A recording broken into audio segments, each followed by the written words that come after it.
తెలంగాణపై BJP high command focus, నేటి నుంచి వరుసగా అగ్రనేతల పర్యటనలు.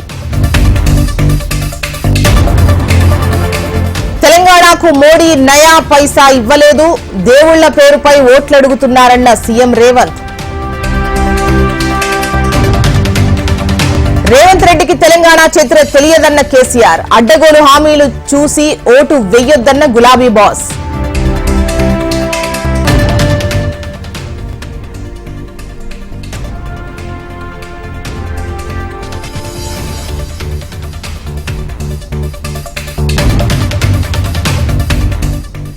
హైదరాబాద్ ను కేంద్రపాలిత ప్రాంతంగా మార్చే కుట్ర అన్న కేటీఆర్, కాంగ్రెస్ ను ప్రజలు నమ్మే పరిస్థితి లేదన్న Harish Rao.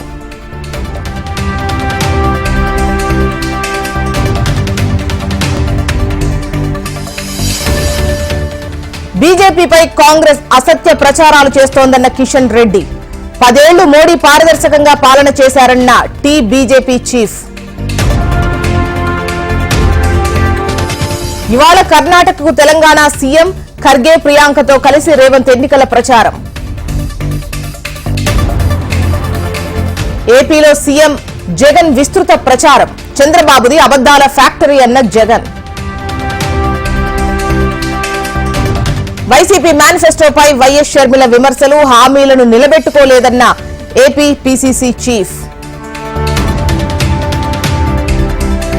Jagan manifesto utter flop అన్న చంద్రబాబు, కూటమి గెలిస్తేనే మార్పు వస్తుందన్న పవన్ కళ్యాణ్. జనసేనకు కామన్ సింబల్ గుర్తు కేటాయింపు, అన్ని నియోజకవర్గాల్లో గాజు గ్లాసు గుర్తు కేటాయిస్తూ ఈసీ ఆదేశం.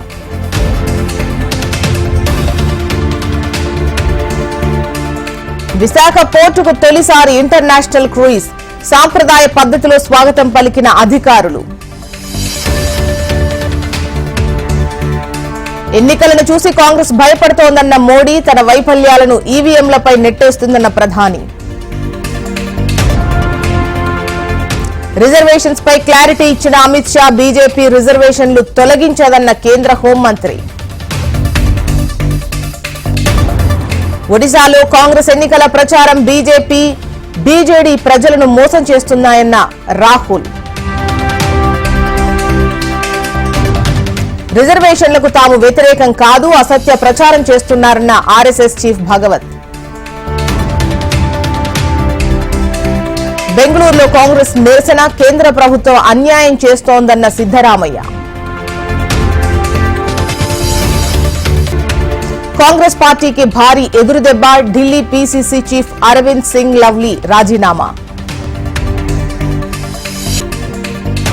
ఇరాక్ లో సోషల్ మీడియా స్టార్ హత్య, బాగ్దాద్ లో గఫ్రాన్ సఫాదీపై కాల్పులు.